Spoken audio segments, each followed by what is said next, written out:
જય માતાજી। આજે આપણે જરા માં ચામુંડાના પ્રાગટ્ય વિશે વાત કરીશું। ચોટીલા એ સુરેન્દ્રનગર જિલ્લામાં રાજકોટ અમદાવાદ હાઈવે ઉપર આવેલું ધામ છે।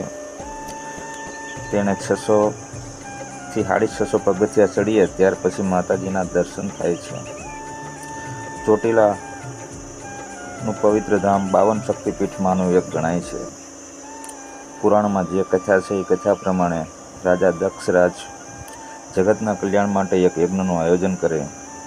આ યજ્ઞમાં બ્રહ્મા, વિષ્ણુ, ઋષિઓ બધાને આમંત્રણ મળે, પરંતુ મહાદેવને આમંત્રણ અપાયું નહીં। ભગવાન શિવની મરજી વિરુદ્ધ પાર્વતી દક્ષના યજ્ઞમાં જાય છે।